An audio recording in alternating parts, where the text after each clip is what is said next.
All right, ladies and gentlemen, it is 8 p.m. Eastern Standard Time here on the East Coast for Chet. That is no Duffy tonight, ladies and gentlemen, just me running a solo broadcast here alongside a good counterpart and friend of mine from the University of Rhode Island, his alma mater. Out in the West Coast now, Joe DeLeon, everybody. Joe, how are we doing today, my man? Not too bad. It's a lot earlier on the West Coast than it is for you out there, Chris. But I'm doing pretty good. Can't complain. Sunny day out. Excited to talk some football. Yeah, absolutely. And I mean, before we get into really the nitty gritty, why don't you tell our audience what you do out there on the West Coast? Yeah, so I'm a podcast producer at the Believe Podcast Network, which is the number one media outlet for professionals. We do a lot of work with former NFL and college football, college basketball, NBA, professional sports athletes, some TikTok personalities. So we work with guys like Pac-Man Jones, Matt McGloin, Amon Green, some really talented people for anyone who wants to check that out. And I also do cover the NFL draft and FCS football with two shows on Believe Podcast Network. So that's my background. That's what I do. How you doing, Chris? You ready to talk? Yeah, I'm ready to talk. And I mean, you come from New Jersey, so a thing that I really want to dive into is usually at the beginning of the show, we talk about what's going on in the world of the New England Patriots, but I think we could start it out by really saying what's going on in the world of the New York Giants, really. What are some of the key moves that really need to be made this offseason? And Joe, you're a native of New Jersey, so let's hear your thoughts here on some of these moves that the Giants really need to address. Right. I think the big one needs to be finding a trade partner for Saquon Barkley, but it sounds like with the movement during the combine, that's typically when a lot of these deals go down. So the Russell Wilson trade and the Khalil Mack trade, there was a lot of framework that was done when these teams were interacting in person. But it sounds like that there really wasn't much of a market for Saquon Barkley. And the reason why I'm saying that they should trade him is he's got, I believe, 1 year left on his contract. They picked up the 5th-year option. And with that last year remaining, now's the time to cut bait and try to get any potential assets that you can in return for him. Saquon is a great athlete. He's a fantastic, talented running back, but he hasn't played up to that expectation that we were hoping. He was the 2nd overall pick. They're tied up to a bunch of money because of how high he was drafted. Giants are in cap hell, and for them to figure out that cap situation, clear up some space, he's one of the first guys that you look at. You have to look at the players that are not performing up to the contract and the money that you're paying them, and Saquon fits under that category. I think a team with a better offensive line that's in a more of a win-now situation would be more enticed to go after somebody like Saquon Barkley. But if you're not getting anything better than a day 3 pick, I don't think that they're going to be able to get that return that Joe Schoen is looking for. Yeah, absolutely. And you look at the career stats here for Saquon Barkley. In his rookie season, had 1,300 rushing yards for 11 touchdowns and 91 receptions for 720 yards and 4 receiving touchdowns. Since then, it's been nothing but a fall from grace for this young man as he's really just trickled down from a 1,000-yard season to last year only putting out 593 rushing yards. And for me, it's been tough to see Saquon Barkley come into the league, get that stride of success that he's looking for, and then suddenly things start to not work because Giants organization is not addressing needs such as that offensive line, and then you have to bring the health into the equation on top of that. We saw back in week 2 or 3, I believe, against the Pittsburgh Steelers, Barkley tearing his ACL after rushing for -9 yards in that game. And ever since then, he's really been trying to battle back from that progress. But in terms of a trade, I think it does make sense that this team needs to get some value out of Saquon Barkley in this case, because this is a guy who, although has had very down years these last couple of seasons, he's like, 25, 26 at this point. He's still got... He's probably younger than that. He's probably like 25, 24. I would say, I just guessing off the top of my head. Let me see right here. I got his info. That 25 years old. Okay. 25. Okay. Which is young for a running back. It's tough to get a good explosive running back at 25 that's finishing up their first contract. Usually those guys are a lot older off when they're finishing up that first contract. Yeah, absolutely. So in this case, I mean, for me, I don't know what team would go out and buy him right away because running backs really are kind of a dime a dozen it really seems that most systems at this point really just tend to use them as system players as opposed to being like a premier back. The NFL's really moved away from the premier running back just as because they just can't stay consistently healthy long enough. It's one of the most expendable positions. And for the Giants, though, to keep it grounded with them, a trade here could really entice them to go out for somebody in the draft or even, like you said, free up that cap space they have going on right now and maybe make a splash once again in free agency.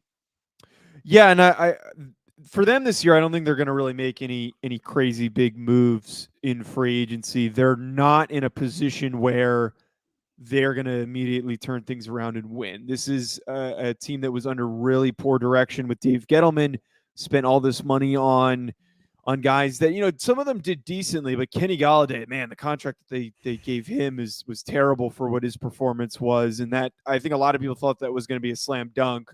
So not too much of a knock on Gettleman for that one. But you've got all these veterans that they're probably going to have to move, like James Bradbury, somebody who's in the equation. I think that they're going to end up shipping off more guys than them actually going and pursuing and bringing them in. The one name that seems to make the most sense that they're probably going to actively pursue, and I think Giants fans and Giants media is a bit torn on this, is them going after Mitch Trubisky, the former Bears, former Bills quarterback. And the reason why that makes sense is because Joe Shane, Brian Dable come from Buffalo. Mitch Trubisky was Josh Allen's backup this past year. He was a first-round quarterback, and he was in a terrible situation. We know that Matt Nagy was basically trying to sabotage his players. So maybe you give him a shot. You've got one quarterback with Daniel Jones who was mismanaged and has some talent. Give him another chance. And then the way that you're going to motivate a guy like that is bringing in somebody else that is first-round talent, not somebody who's marginal. And, it's not like you're going in and bringing in Case Keenum. Like, Case Keenum's not going to do anything for Daniel Jones's motivation. He can step in when Daniel Jones sucks, and then the offense will still be just as bad with Keenum. But I think if Trubisky still has anything left in him, try and get him for a 1-2 year deal, prove it deal. This is an opportunity for Trubisky to show who he is either to the Giants or other future organizations if the Giants don't want to roll with him. But I think Trubisky is probably the big name to pay attention to in this free agency cycle.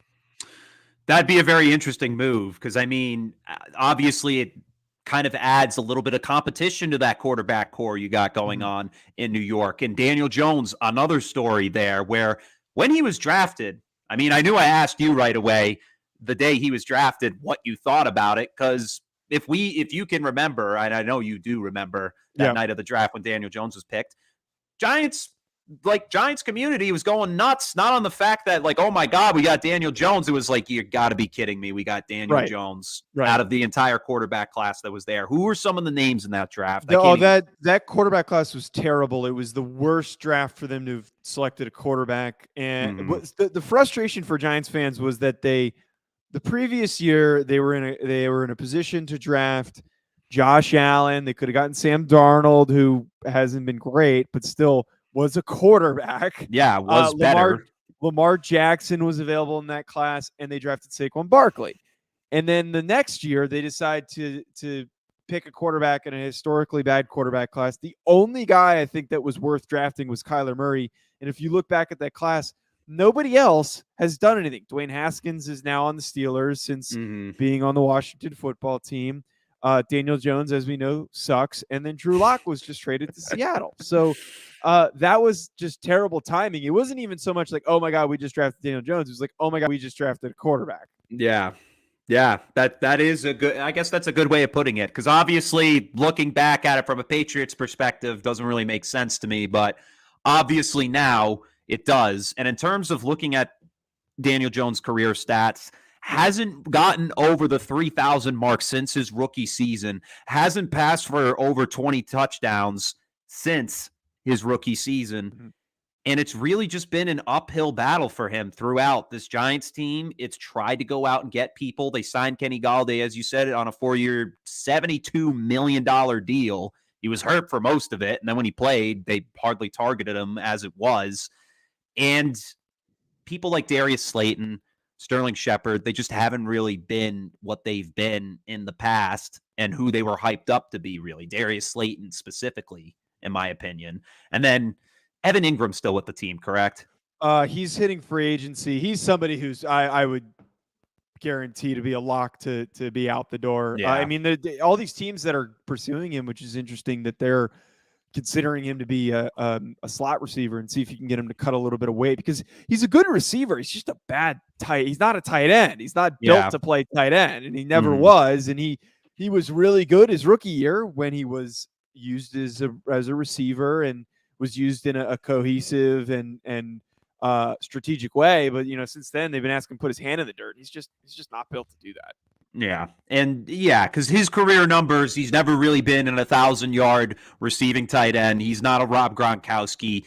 He's not a Travis Kelce if you're looking for a star. He seems more like a system tight end that could be used to block the run or even break open to get a vertical pass in some way. He's not really a deep threat or possession catcher, if that's what you're looking for in terms of that type of talent. Mm-hmm. Another need that I think needs to be addressed, obviously, I'm sure you as a Giants fan would have to agree, is that offensive line. It's just right. No, yeah. Right. I was just going to say that it's been something that hasn't been properly addressed in what feels like since 2012 when they won a Super Bowl, and that wasn't even like a great offensive line. But what we do have with the Giants is Andrew Thomas, who slots in and has been fantastic, and you can kind of build your way out. All those positions can be filled with proper replacements. I don't think that they're going to go and spend the money to fix this offensive line now. I think that spending the free agent money is going to be done the following free agency period when their cap room is a little bit safer and they only know which spots they need to fix. But heck, with those first 3 picks the Giants have, the 2 in the top 10 and then their first second round pick, I would not be shocked if 2 of those are made on offensive linemen. And I think that needs to be the best strategy, is to go young and allow this group to just develop around itself. This team is going to be bad. Let those young players work together and improve as they grow into becoming NFL players. And for me, like guys like Ike Ekwonu from NC State, Charles Cross from Mississippi State, Trevor Penning from Northern Iowa, Zion Johnson from Boston College, Tyler Linderbaum, center from Iowa. There are a lot of really, really good options. This is a really deep class for offensive line. So instead of spending the money for a possible Band-Aid, I'd rather they just go and draft some kids.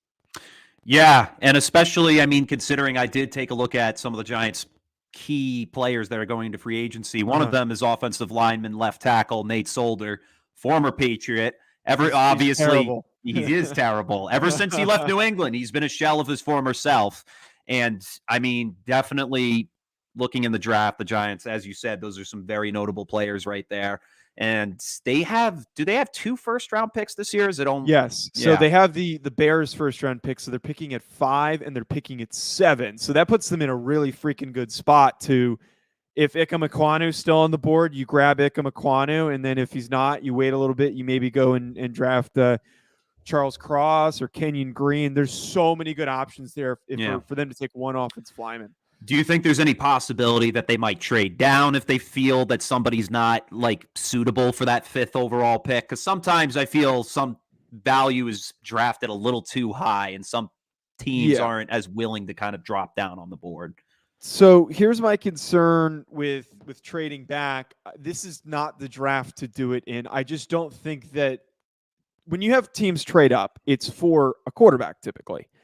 And you would need to be banking on a team being that desperate for a quarterback. And I think that teams that are the most desperate are going to have their quarterback situations figured out after free agency, just like what the Broncos did. Like the Broncos were the best target for somebody to draft a quarterback in the top 10, and now that's taken care of. Because this quarterback class is historically terrible, there is not a single quarterback that is worthy of a top 15 pick, in my opinion, maybe even a top 20 pick. Somebody's still going to get drafted highly, but I just don't think anyone's going to be trading up for any of these players. Maybe Malik Willis from Liberty. But if you do get somebody picks up the phone and they want to go draft somebody that's available on the board, maybe trade back. But I don't think there's going to be a lot of movement this year because of that. Yeah, we'll have to wait and see as the offseason progresses. There's still a lot of time. I believe, In a few days, actually, free agency begins, I believe, right? Next week. The legal tampering period starts on Monday. Mm-hmm. The legal signing period's on Wednesday, but we're gonna know, just like last year, we're gonna know who signed immediately. Yeah, because most teams are already reaching out to players, talking about deals already. We'll Right. see what the New York Giants do going forward. But somebody who's already been signed, re-signed, I should say, this one came as a shock to me. I don't know about the rest of the NFL community. Quarterback Aaron Rodgers signs the largest and richest contract in NFL history, reportedly worth $200 million over the course of 4 years. $153 million are guaranteed to him. And he's staying in Green Bay. And for me, literally through all this year, I was 150% convinced Aaron Rodgers would be throwing in the towel and saying, goodbye, Green Bay. Goodbye. I'm going to bigger and better pastures. But somehow, even with everything that's transpired, he's staying. And to me, it's bizarre that it came down to this much money to keep him in. And Well, his decision was going to come down to the money anyways. But yeah, as much as this guy acts like he's a win oriented quarterback, he has always been motivated by the money. If he wanted to win, he would have gone to Denver. He would have done what Russell Wilson did, or he would have gone to Indianapolis, any of these teams that are looking for a huge upgrade at quarterback. And he would have taken it for a pay cut if he wanted to win. But when $200 million was floated in front of his face, of course he's going to take that, because again, all he cares about is lining his pockets. And he knows that his time as a dominant quarterback, it's dwindling. He won the MVP because the NFL refuses to pick a receiver. It should have been Cooper Kupp. He's going to be gradually declining. He knows that at the age that he's at, over in the next couple of years, he's not going to be as good. Get the bag now and then retire and be happy. That's his goal. Yeah. Sitting at 38 years old, already considered one of the greatest quarterbacks to ever play the game. However, me and my buddy last night, when we were in the theaters going to see the Batman, we were talking in the bathroom. No spoilers, by the way. No, I'm not spoiling anything on here. But we both were laughing at the fact that we're like, well, at least we get to watch him lose in the playoffs the next 4 years at least. Because I mean, when you look at the track record, like, okay, I shit you not, Joe. Literally this whole year, from like the second half to the end of the year, I had been saying this is the last dance. Rodgers is leaving. The Packers are going to go to the Super Bowl, and they're going to win the Super Bowl. I was totally on the bandwagon, thought it was coming, and you know what? I was just utterly disappointed once again. And at this point, I've turned my back on Aaron Rodgers, and I've just been like, this guy's a joke. He's nothing. Like, if you look at the Packers franchise, 4 Super Bowls, they have 2 of the greatest quarterbacks to ever play the game, Brett Favre and Aaron Rodgers, each only having 1 title.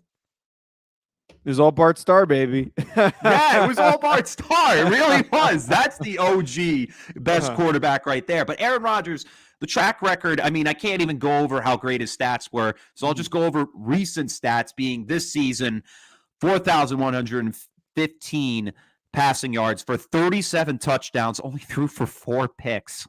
Unbelievable right there. And really just set the stage that the Packers were going to be a dominant team throughout the regular season. And then those pesky San Francisco 49ers come marching into Lambeau Field with wind chill below 10 degrees and beat the Packers. And Rodgers once again is stunned. And I mean, I don't know what to say going forward this season, but we've seen this formula too much. And for me, where Aaron Rodgers' career has been and where it's leading, I feel we're going to get more of the same, really. Yeah. I could be wrong. Yeah, I think that this upcoming year for Rodgers' contract is supposed to be salary cap friendly, but that means the remaining 3 years are going to be extremely restrictive. They're going to completely, and I can curse on this, right? You said shit. I can say fuck, right? Not that. Okay, they're going to completely F up the cap situation. Well, you shouldn't have cursed. That's on you. You should have given me a warning. Yeah, I should have. You should have given me a warning. Sheesh. Well, you can cut it, even though this is live. No, it's too late now. It's out there. My point is, I'm not getting invited back. But my point is that the cap situation is going to be really screwed up. Mm-hmm. And to assume that they're going to be able to, build this roster around him and maintain a roster around him, it's comical. It's just not going to work. And I don't know, maybe this year they can draft a nice receiver because there's a really deep receiver class. But other than that, I think the next 4 years are going to be just more of the same. Yeah, and I mean, it's kind of interesting because cap space is already an issue for them last offseason. The only person they signed last offseason was Aaron Jones. That's it. Everybody else, it's the same roster, same team. And this contract only complicates things even more because now Davante Adams on a franchise tag. Are they going to be able to keep him next season? No. There's no way you're going to be able to pay that guy unless, once again, he takes a pay cut. And that's the most talented, at least top 3 wide receiver in the NFL. And damn well he's not going to take a pay cut. So it kind of comes down to this stage once again. The Packers need to win this year, or that's it, really, in my opinion, because, or you sell most of the team, but there's really no room for any mistakes this year. This team needs to win. They're set up, once again, the 3rd straight year with the same personnel. They've got to go out and do something. Yeah, it's going to be just gradually more and more restrictive, and Aaron Rodgers is gradually going to decline more and more. I don't know where you're going to free up the space, and I'm not a mathematician, nor do I know the Packers cap situation for the next 4 years off the top of my head. I can check, but that's entirely not. It would be tough to truly predict how that's going to shape up, but regardless, I think that it's not going to work. It's going to be too difficult for them to work with. And I'm not a fan of Rodgers and the Packers' decision to do that. I think you drafted somebody in Jordan Love with the hope that he's going to start eventually.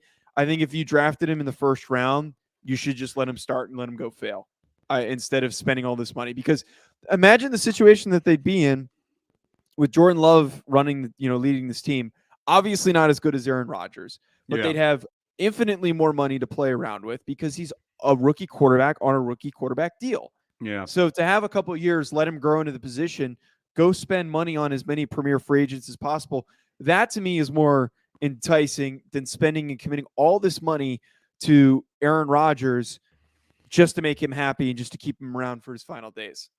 And as of right now, looking at the Green Bay Packers cap space situation, it is estimated about negative $44 million right now. So they're already in the hole. I don't know how you're going to afford that.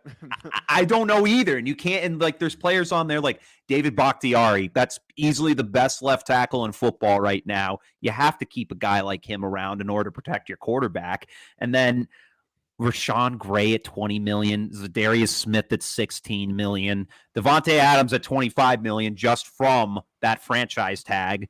There's a lot of just oversaturated contracts on this team that really need to be dealt with going forward. But besides looking at the money and looking at next season for how it sets them up, because, we got to stay in the present for now. This team's winning the North again. In my opinion. That's not a hot take. No, not saying that as a hot take, but But, look who they're competing with. The Vikings are entering rebuild mode, and their defense has been terrible. The Bears just traded Khalil Mack, and they're going to be a couple of years away before they can really compete around Justin Fields, which is not a problem, but they're not going to be competing. And then the Lions, there's no argument to add to that. They're the Lions. Yeah. It's like, are you going to expect Jared Goff to go out and win the Super Bowl with that team? Never know.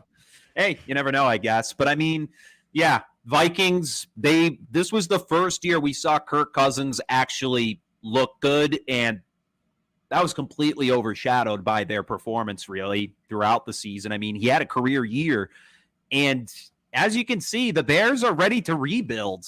Shipping out Khalil Mack, that's one of the most talented defensive players in the NFL, even though he's up there in age at this point. Mm-hmm. The North's in shambles right now, and the Packers are really the only team that's still put together. And honestly, if you think about it, now we're kind of going back to thinking in the future. Really, in 2023, this could be a dog-eat-dog division if you think about it, because if the Packers have to sell most of their pieces on this team, they could be in the hole just like the rest of these guys, just climbing over one another like in the NFC East when like 2 seasons ago to see who's going to climb out on top. I really think it would be any man's division at that point.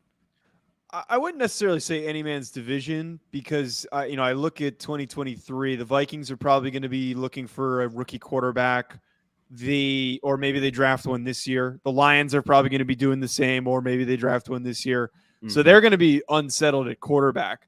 But the Bears, to me, in 2023, I think are a legitimate competitor for that division with the Packers because, as you mentioned, they're going to have to move all these contracts around. They're going to have to trade some guys in order to get everyone to fit under the cap.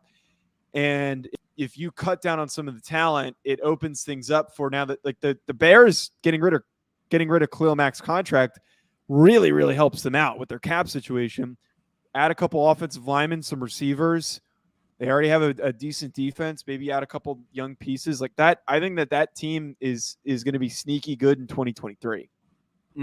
Yeah, and as of right now, I mean, the Packers, in terms of next season, I don't know where they'd be in the playoff picture because you still got good teams coming back like the Rams. I mean, but the NFC's looking a little weak next year in a way, just by some of the teams that are shipping off. So honestly, the top dogs right now are probably going to be the Rams, the Packers, and then obviously, I don't want to say this like I'm saying this hesitantly. The Cowboys. Cowboys are going to be up there again. They're not going to go far, obviously. You don't have heavy faith in Washington commies and their starting quarterback Carson Wentz?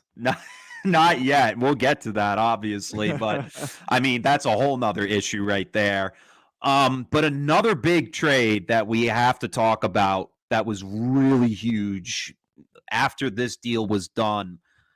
Seattle Seahawks and the Denver Broncos come to an agreement on an agreed trade to send Russell Wilson to the Denver Broncos. The Seattle Seahawks received multiple first-round picks and second-round picks, and including defensive player Shelby Harris, quarterback Drew Lock, and tight end Noah Fant. Seahawks really got a lot in return for Wilson. Broncos got him and a fourth-round pick as a result.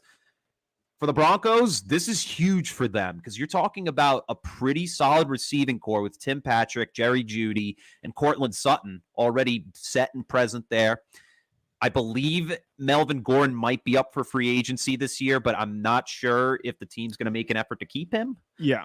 And you got Javonte Williams in that backfield. And that Denver defense, I mean, they shipped off Von Miller. I mean, he's up there in age at this point, but you still got a young core there with Justin Simmons in the secondary and Bradley Chubb on the defensive line. I really think this sets up a huge competitive side now coming to the AFC West.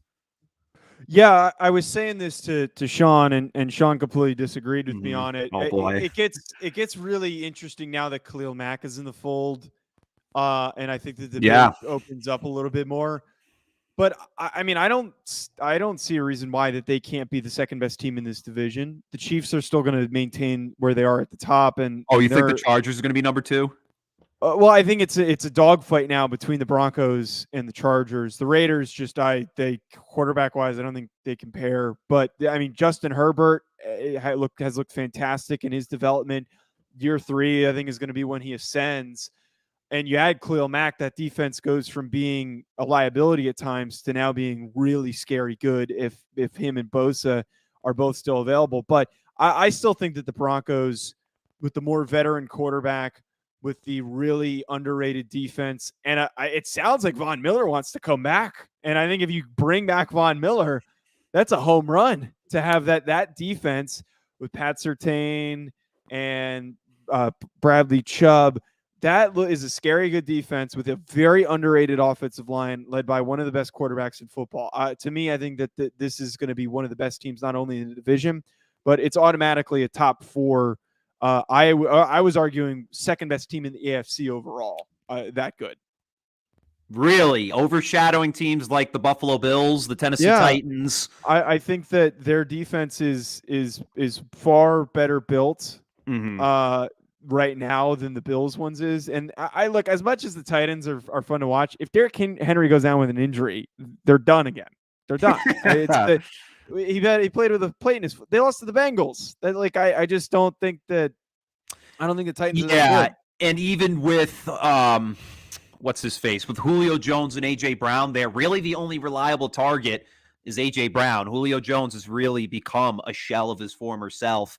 The Titans, I mean, they needed a quarterback. I don't understand why they weren't in the mix for this, really, in any way, shape, or form. Because if I'm Mike Vrabel, I would be like, I need to get rid of this bum Tannehill. Because honestly, Ryan Tannehill is nothing short of a bum, in my opinion. I don't. Well, to have a mediocre quarterback, and he's like slightly above average. He's not great. You're right. He's not good, but he's slightly above average. To have a Mhm. slightly above average quarterback in the NFL is better than having a bad one. And Yeah, it's tough to get an above average quarterback in the NFL. So I just they're probably going to keep him until his contract's done. But I can totally see that possibility to swap quarterbacks. It doesn't hurt to at least you know, take a chance at it. absolutely. And I think one of the last few questions I have to ask you Yeah. is who won the trade here? Because I mean, there's really multiple ways you could look at it. But in terms of face value, what do you got? I think Denver certainly it's one of the few even trades that I've seen. Mm-hmm. Um, because Denver gets what they've been lacking, which is a quarterback to lead a team that has a really good defense and has all these other pieces, but was a quarterback away from being very competitive. That to me is that's always going to make you the biggest winner in these situations. Uh, the Seahawks slight loser just because you're moving on from a franchise quarterback. It could take them decades to find another quarterback as good as Russell Wilson and the impact that he's had. But it does help that they get a first round pick back after the whole Jamal Adams debacle.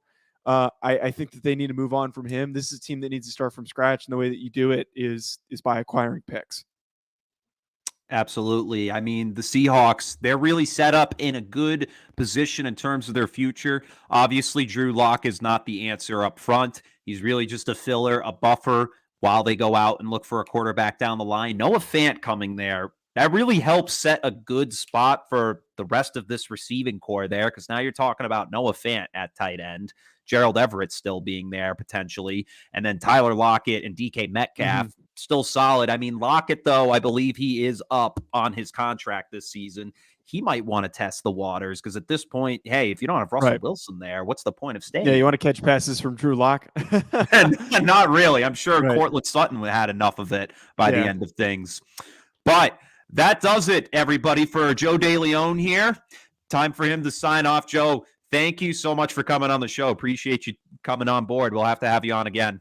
Yeah, of course, Chris. Always a pleasure to hop on and chat with you. We'll touch base, I'm sure, soon. Off the show. But thanks again for having me on. Sorry for cursing. I usually don't, but you baited me into it. That's what happened. I mean, you baited yourself. You said it before you Hey, could you say said anything. shit. You said shit, so that automatically meant that I was allowed to curse in my head because by FCC regulations, those words, all of those words are not allowed. So if one word's allowed, that means all of them are allowed. So there we go. All right. Thank you, Chris. I appreciate you having me on. No problem, Joe. Enjoy that California sunshine over there. All We'll right. talk Have to you a good soon. one. You too. All right, so back to the news really here. With the Broncos trade at the end of the day, it really is a good table setter for them. You're in a good position. You've already got a solid offensive line, a young offensive line, I might add, and a pretty youthful offense and defense with some veterans to spare all over the ball. So for the Broncos, it's a huge win for them. You get the starting quarterback that you haven't had since the Peyton Manning days of Denver. You get yourself a guy that can get you in a good position to win now. This team is going to be fighting to the teeth, not only just trying to get that number 1 seed in the AFC West, but just any position to get a postseason berth. They were close last year. They showed signs of it, and that team is no joke. We did see them blow out the Dallas Cowboys in Dallas. That was a big win last season. And once again, that was without the talents of Russell Wilson. That was with Teddy Bridgewater running the show. So for them, I like what I see out of the Denver Broncos. I could see them in a top 4 position going into the postseason. Who knows? Maybe they could even run away with it. They could come in and shock the division, take down Patrick Mahomes and the Chiefs. But as of right now, I have them at the second spot in terms of playoffs. I think they'll be the second seed in the AFC West, followed by the Chargers and the Chiefs being in first place. Russell Wilson, this really is a good position for him to be in because it's a position for him to win now. Now, for one of our final points here, we're going to talk about Carson Wentz and Khalil Mack. So for Carson Wentz, this is a guy who only spent a season in Indianapolis. However, Indianapolis proved they didn't really want him. They didn't like what they saw out of last season. And really, it kind of all comes back to that game against the Jacksonville Jaguars. Jacksonville Jaguars, all they needed to do was beat them, and it set off a chain of events that would really cause the collapse of the Colts' positioning going into the postseason. And it worked. Trevor Lawrence put on a show that game and really just set the table that he himself is going to be a good quarterback in this league, despite being on the Jags and having a very abysmal season, to say the least. But for Carson Wentz, this really put question marks on him. He did not have a great game, and this team was getting shut out by the worst team in all of football. So the other day, the Colts decided they had had enough. They were looking into Russell Wilson and Aaron Rodgers, but had to settle for a trade with the Washington Commanders. Carson Wentz shipped over to the Washington Commanders, and the Colts received, sent a 2021 to Philadelphia. So the Colts receive in this trade a 2022 third-round pick, a 2023 third-round pick that can escalate to a second-round pick if Wentz plays 70% of those snaps, and then a 2022 second-round pick. The Commanders receive Carson Wentz and a 2022 second-round pick. This trade really stinks if you're a Washington Commanders fan, because that team itself, I meant to say, was in line for Russell Wilson or maybe even Aaron Rodgers in the aspect of looking for a guy. And this is a team that's really got some good weapons there, and primarily out of Terry McLaurin. Terry McLaurin's had himself quite a career so far with the quarterbacks he's been offered. Carson Wentz on his career hasn't really had a fantastic career, to say the least. He did pass for over 3,500 passing yards this year, 27 touchdowns and 7 picks. He ties his career high in touchdown passes and career low in interceptions. That is something that's huge to look at and really take a positive note away from. But it kind of comes down to that clutch gene with Carson Wentz. He hasn't really proven to be a guy that can stay in there comfortably and make the deep play downfield or even just get the smart play off. He's just struggled ever since his rookie season with the Philadelphia Eagles, where he nearly went on an MVP run before he tore his ACL. He did, actually. He definitely was the runaway MVP that year. So for the Commanders, it's a slight, I'd say it's a win in a way where, although you do trade quite a bit of mid-round picks, or upper mid-round picks, I should say, out of the second and third for this guy, you still get a second-round pick in return. The Colts know what they dealt with here, and the Commanders don't want to get screwed in this deal. So this deal seems pretty solid in terms of the fact that you get a guy that sure, isn't the best guy you could ask for, but he's something, and he's an upgrade from what you've had in the past. You can't have guys like Kyle Allen or Dwayne Haskins running the show. Even Taylor Heineke. Taylor Heineke, he's an all right quarterback, but is he an everyday starter? I don't think so. As much as people like him, he's just not a quarterback I'd want to have leading my team towards a Super Bowl win. So that brings us to the final ticker here on tonight, and it's going to have to talk about Khalil Mack, because Khalil Mack has been quite a force of nature when it comes to the NFL. He's a guy that came out of the Oakland Raiders at the time and was traded to the Chicago Bears and was easily the best defensive pass rusher in the NFL. Still is one of the best. Chargers are reportedly making a move on him, and the Bears are finalizing a trade with them that will send the 6-time Pro Bowler to the Los Angeles Chargers.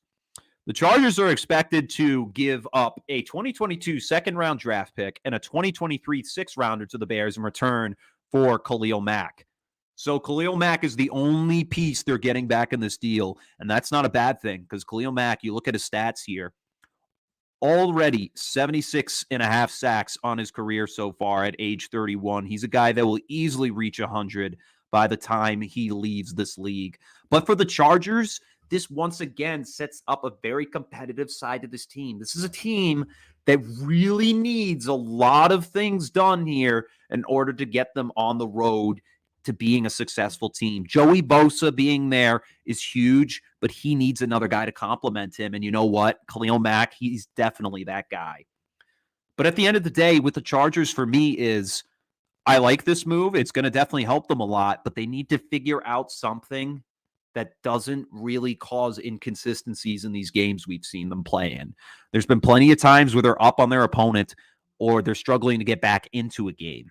It's only when they're not leading that this team is suddenly just kind of, they just can't put it together.